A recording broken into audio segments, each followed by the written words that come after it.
Өнөөдөр хэдүүлээ манай эмэгтэй үзэгчдийн дунд нэлээд сонирхлыг татж байгаа Lexus NX-ийн тухай. NX-ийг унах ер нь ямар хуу байдгийг, ямар онцлогтой юм, түүний давуу болон сул тал нь юу юм, мунхайгийн Daily Drive болонгаараа хамтдаа ярилцъя. Шинэхэн дугаартаа тавтай морил.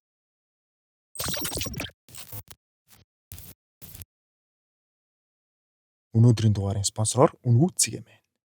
Дэлхийн зах зээлд хүргэх гүүр Vantage Markets.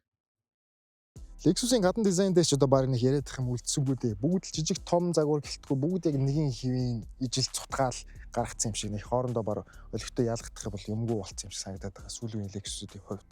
За тэгээ гадна дизайн дээр энэ доотлын хэрвээ манын гэрэл шатчих юм бол Монголоос их бэлэн олдохгүй байгаа юм лээ. Заавал захиж авдаг тийм бол байгаад их шиг байсан. Бусдаар бол угаасаа нүдэнд бол их хэвтих нэг үйлдэх бол юмгүй. RX-ийг бодох юм бол чүчүүд хавчиг илүү жоохон жижигхэн учраас эмхтэй унтсан байхад бол маш гоё зөгтөг. Хэдүүлээ хөдөлгүүр л орё. За NX маань 1-р NX-ийн хувьд бол мотор нь 3 төрлийн сонголттой гарч байгаа. Эхнийх нь 2.0 4 цилиндр, дараагийнх нь 2.0 4 цилиндр турбо, дараагийнх нь 2.5 4 цилиндр хайбрид. Нөгөө 2.5 4 цилиндр хайбридыг бол ер нь өмнөх Daily Drive дугаарууд дээр бол тултлан бүр залхахтал нь ярьсан учраас тэрийг бол энэ удаа алгасчих. Харин энэ 2.0 турбо бүхий хөдөлгүүрийн хувьд гэх юм бол хүмүүс нэг талаараа бас жоохон сайн мэддгүй юм шиг үлээ. Ягаад гэх юм бол турботойг ихлээрээ жоохон эвдрэл ихтэй ч гэдэг юм уу, турбоны эвдэр чинь бензин гол нь болно гэсэн тийм яриа бол байдаг юм лээ. Гэхдээ яг бодит амьдралдаа тутлаад ирэхээр энгийн 92 бол хийхэд голсон, чек ассан, эсвэл одоо бүглэрсэн, форсунк асуудал үүссэн гэдэг ч юм уу. Тийм бол огт байхгүй. Ялангуяа яг бүр таг энгийн 92 биш, Euro 5 92 хийгээд хахад бол яг голсон юм байхгүй. Тэгээ үлдээ бол 95 жоохон хийгээд явчихад бол ямар нэг асуудал үүсэхгүй байгаа гэж эзэн хэлсэн. Тэгээ гол турботой хөдөлгүүр унж байгаа хүмүүсийн маш сайн анхаарч явах хэрэгтэй зүйл бол тос. Тосоо яг л ерөөсөө 5000 км. Ямар ч мундаг бүтэн синтетик тос хийсэн бай, ер нь энгийн нэг тос хийсэн бай. Заавал тэрийгэ 5000 км тутам солиод тэрийгэ дагаад давхар агаар шүүгчнүүдээ солиос сурцсан байхад уг хөдөлгүүрт багийн асуудал үүсгэх хэрэг. Тэгээ ял болох шингэн тос хийх хэрэгтэй. Ер нь он залуу хөдөлгүүрүүд бүгд нэг 0W 20 хийдэг болчиход байгаа. Өтгөн тос бол баг хийх юм бол моторт халтаа гэсэн юм бол яриа яваад байгаа. Тэгэхээр гүйлт багтаа он залуу байх тусам шингэн тосоо хийгээд мэдээж бүтэн синтетикийг сонгоод тэгээ гамын гол нь 5000 гэдэг имийг л толгойдоо суулгачих юм бол уг машин ямар ч асуудал үүсээд байдгүй. Ялангуяа энэ машин эмэгтэйчүүдийг сонгож ундаг, эмэгтэйчүүдийг авч ундаг учраас би нэг маш сайн захиж хэлэх хэрэгтэй гэж бодож байна. Тэгэхгүй бол нөгөө эмэгтэйчүүд маань те зөвхөн ундаг капота бараг сүхтгүү, капот сөхөөд харангуут шүүбийн татах гад үзсэнгүүт шүүб нь бүр автдаггүй ч гэдэг юм уу те. Тийм удаан капота нэгч сөхөж хараагүй унтсан явснаас үүдэлтэйгээр турбо хөдөлгүүрт эвдрэл орж эхэлдэг. Тэрнээс биш яг өөрөөрөө эвдрээд сервисийн тулсан хийгээд тахад эвдэрдэг төрлийн хөдөлгүүр эвдэрдэг төрлийн машинч биш. Тэгэхээр зүгээр л ганцхан ер нь ганц турбоч биш, хайбрид зүгээр энгийн ч юм уу те.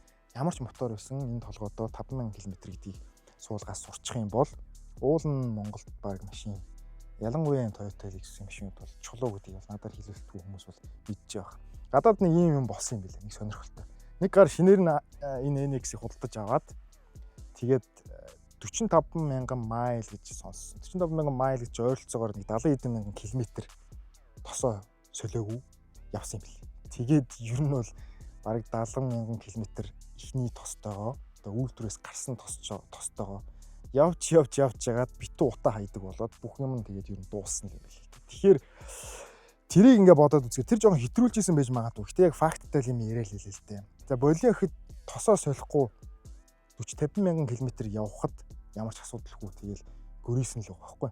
Жоохон ингээ тос нэмээд зүйлдээ тэгээд тос нь бүр ширгсээр байгаа бүр яг нам зуураад тэгээд цогссон юм билээ л дээ. Тэгж бодоод үзэхээр тосоо цаг тухайд нь сольжилж чадчихвэл энэ хөдөлгүүр бол цаанаа бол маш ер нь гайхалтай инженерийн одоо үнэхээр яг тултал нь энэ хүн тосоо бүр солихгүй унвал яах уу гэдгийг хүртэл бодож инженерчлээ хийдэг гэсэн үг болж тараад байгаа байхгүй. Тэгэхээр тосондоо анхаарсан юм шингэнүүдтэй л анхаарч явах юм бол ер нь энэ Lexus-ийн машинууд, Toyota-гийн машинууд бараг л хуулаад байхгүй л дээ. Тэгэхээр яг ямар ч машин унсан бай та бүхэн тосондоо нөгөө жилдээ бүр нэг жилдээ нэг сольдог, жилдээ хоёр сольдог гэдэг нэг яриа байгаад. Би тэр үгэн жоохон дургу.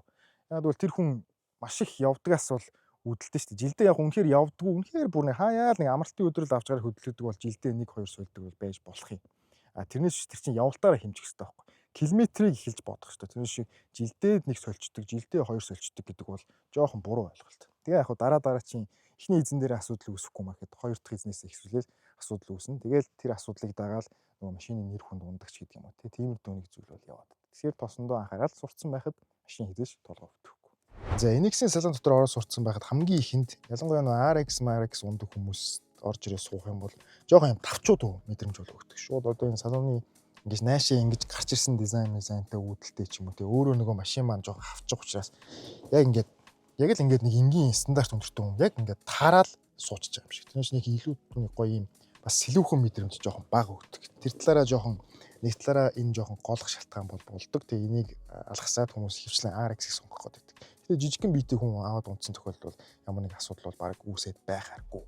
За салоны яг детейл тал дээр болох юм бол за мэдээж ашигласан материал, хийц, дуу оролтын тал дээр бол бараг л ямар ч асуудал байхгүй. Тэрүүлүүд нь ашигласан арьс бүгд маш сайн чанартай хийцтэй. Тэгээ бүр ингээд нэг холхинсон ч гэдэг юм уу тиймэр дүү юм хүн бол байхгүй.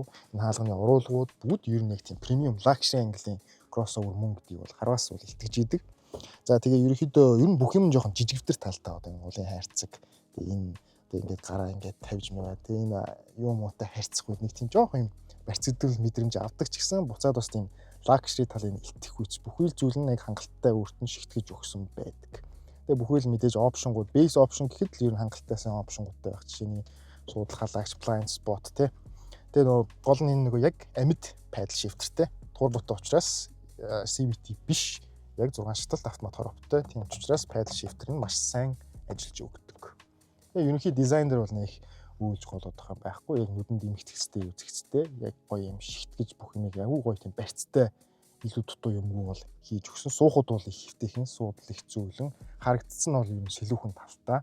Жижиг харагддаг ч гэсэн нэг тийм жижигхэн машинд суудсан юм шиг тийм нэлээд бас өндөрт явж байгаа юм шиг их давгүй мэдрэмжийг бол төрүүлж идэг. Бас аргагүй нэг кроссовер гэсэн шиг яг бариад сууж яхад бол бариад явж яхад бол арай өөр байдаг. Юу л хойд руу орж үзье. Хойдлын суудл бол 2 хүн суухад бол маш хэвтэйхэн. Яг 3 хүн бол сууж боломжтой. Энэ хойшоогоо явсан юм нөгөө босоо түнэл байхгүй учраас сууж болно. Гэхдээ яг 3 хүн суугаад ирэх юм бол нэлээд юм мөрөөр юм хавчигдсан байдалтай жоохоо суухаар. Машин маань ялч жижигхэн гэдэг эндээс нь бол мэдрэгддэг. Бусдаар бол яг суугаад явж явахт бол тухтай.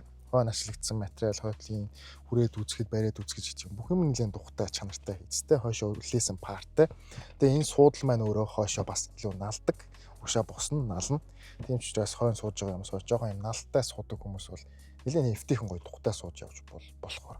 Тэгээ зайны хувьд бол яг дунджаас жоохон чүт жижиг. Яг нэг цөөхүүлээ, яг нэг гэр бүлийн 3 хүн ч юм уу те тэгж явдаг бол их гоё хэвтэйхэн. Бусдаар бол нэг хилээд байгаа юм байхгүй. Багажны зай бол мэдээж RX-ээс чүт жижигхэн. Гэхдээ яг багийн юм хүн бол орчгоо. Одоо жишээ нь том чемодан бол ороод цааш шахацсан байхад бол нэг иймэрдүү зайтай харагдаж байгаа жишээний. Тэгээ энэ хавар ч гэсэн юмудаа хийгээд өчч бол болно. Ер нь бол нэг бас тийм том биш шүү. Яг кроссовер төрлийн багаж их бол том биш. Тэгээ энэ дээр бас яг багажаа хаасны дараа энэ дээрээ бас олон юм хүм тавьчих болохоор. Бас л яг дунджаас чүт жижигхэн багажтай яг цөөхүүлээ амбулт бол асуудалгүй тараад багтаад явчих болохоор. Багаж нь ерөнхийдөө нэг юмртүүл гэсэн үг. NX-ийг яг ингээд шулуун замдаа бариа явж явах үед салхины мэдэрж байгаа чимээ нь одоо RAV4 ч юм уу те яг Toyota-гийн машинууд, Toyota-гийн нэг ойролцоо жипүүдтэй харьцуулахад бол хамаагүй бага байдаг. Угаасаа Lexus болоод ирэхээр битүүмжний хувьд бол мэдээж нэг шат ахдаг. Тэгээ доороос мэдрэгдэж байгаа чимээ, урдаас салхиныг сүрж байгаа чимээ зэрэг хамаагүй бага. Мөн хаа зөх үед ялангуяа RAV4 дээр нэг юм их мэдрэгддэг. Тэр юу вэ гэхлээр хаа зөнгөд уртлын моторын чарлж байгаа нь бүр яг ерөөсөө кабин болон мотор хоёрын хоорондох тэр дууцс гаралт нь маш бага юм шиг санагддаг бол NX-ийн хувьд ер нь тэр нь маш чимээгүй. Яг тийм мотор маш тийм чииртэй юм шиг тийг сонсогддог гэсэн үг. За тэгээ ялангуяа NX одоо энэ чинь 300 буюу 2.0 турботой хөдөлгөөр шүү дээ. Тэгэнгүүт нөгөө 300H-с нэлээд одоо өгж байгаа мэдрэмжлэлсэн нэлээд илүү натурал. Яагаад гэвэл Европын шатлсан яг 6 шатлал Тороптогоо тэгээ 2.0 турбо бензин хөдөлгөөртэй 4 цилиндртэй давхар форсунктай дээд доод 2 форсунктай гэх мэтчлэн илүү натурал учраас яг бариад ч юм уу одоо спорт класс дээр тавиад дивс үед CVT-гээ бодох юм бол хайбридаа бодох юм бол илүү натурал илүү кайфтай мэдрэмж төрүүлдэг. Арааны солигдож байгаа нь хүртэл бүүсний орж ирж байгаа нь хүртэл гэтэ эн чинь бас нөгөө цэвэр бүр амар спорт машин биш гэдгийг санаж ах хэрэгтэй. Турбодоо ихлээрэл парк хийгээд алга болдог бол биш. Гэтэ харьцангуй өөрийнхөө биеийг бол маш сайн хүлээн аваа явж байна. энэ чинь RX-с хамаагүй хөнгөн, шингэн, бас зайны хувьд жижигхэн учраас яг энэ 234 морины хүч гаргаж байгаа 4 цилиндртай мотор нь өөрийгөө нөгөө хайбридээс илүү гоё хөнгөн, илүү гоё кайфтай авч явж чаддаг. Яг бүүстэн дээр жоохон тасалдал үүсэх нь үүснэ. Шууд нөгөө огцом одоо нөгөө бүүсттэй бүр яг бэлтцсэн агаараа хураагаад байж идэг тийм спорт машин шиг бол тасалдалгүй характер бол гарахгүй. Баг зэрэг ингээ бүүст жоохон хураад хаад жоохон хальт нэг жоохон хоцорж орж байгаа тийм бол мэдрэмж бол байгаа. Гэтэ нэ тэр нь тийм шалтай бол биш.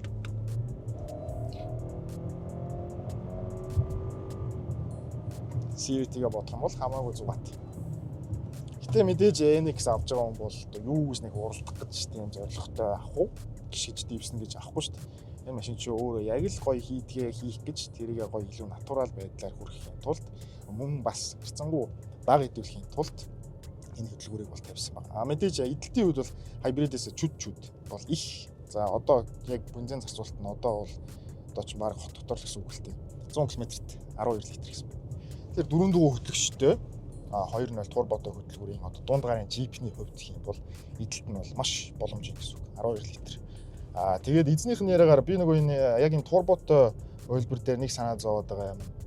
Заавал 95 тэгээд буюу түүнээс дээш бензин хийлгэх гээд байх болов гэсэн чинь нэх бас 92 бол голдгүй юм байна л да. Ер нь бол зундаа дан 92-оор яваад хаяа нэг 95 хийгээд дэвшчихдэг. Тэгээд өвөлдөө ер нь 95-аар ер нь явчихдаг гэж байна. Тэнгүүт нэг ямар ч асуудал бол үүссэн юм байхгүй, чек мек ассан юм байхгүй, доголдсон юм байхгүй ч гэх юм уу те. Бас тийм аргагүй л нөгөө Toyota Lexus-ийн турбо гэсэн шиг те. Бас нэг 92 маягаар голоод ихтлээ бас маягилчихгүй байх шиг байгаад. Тэгэхээр бас нэг бас тийм найдваргүй турботой гэхээр л лайтай хэцүү болчихно гэдэг үг бол Toyota Lexus-ийн машин дээр бас хүчингүй байх талтай л байлээ л те. Жолоочийнх нь яг мундаг одоо 3 жил унсан эзнийх нь яриаг сонсоход. Тэгээд мэдээж явдлын үед бол ер нь харьцангуй бас зөөлөн талдаа. Гэхдээ бүр тийм одоо амар бас үнэхээр намбалтсан зөөлөн бол мэдээж биш. Яагаад гэх юм бол NX-ийн хийдэг одоо үйлдвэрлэгддэг машиныхын суурин жижиг тэрний New MC гэдэг платформ дээр хийдэг. New MC гэдэг платформ дээр дандаа нөгөө жижиг компакт машинуудынхаа суурийг босгодог байсан. Тэр нь тийм учраас ерөнхийдөө машины чинь явах үедээ ер нь жижиг машины явах үедээ шүү гэж бодож явах хэрэгтэй. Тэгэхээр нөгөө хөдөө гадаа бүр хамаа намаагүй за нэг Jeep авсан гэсэн шиг манайхны нэг хандлага байдаг шүү дээ. Наадмаар хөдөө явахдаа ч гэдэм юм уу за цагаан сараар ийш явахдаа ч гэдэм юм уу тултал нь нөгөө багаж бүр хахтлан чихэл хойно хамаг хүнээ чихэж яваал дивсэл эхэлдэг. Тэр тохиолдолд бол яалтч юм чинь нөгөө нэг жижиг зэрэг буюу араамтай биш чулаак мулаак гэдэг ойлголт байхгүй учраас тэрэн дээр жоохон боломжтой хандах хэрэгтэй. Өөрөөсөө нөгөө хэтрүүлээл байн хөдөө гадаа яваад их юм бол хойдлын тэнхлэг болно алцаадгаар алцаа. Хоёр дуурын ярьж байсан асуудал тэр асуудал ер нь бол энэ дунд гарын жил бүтээр бол дуусаагүй л байгаа гэсэн үг. RX дээр шалгаагүй, NX дээр шалгаагүй, RAV4 дээр шалгаагүй.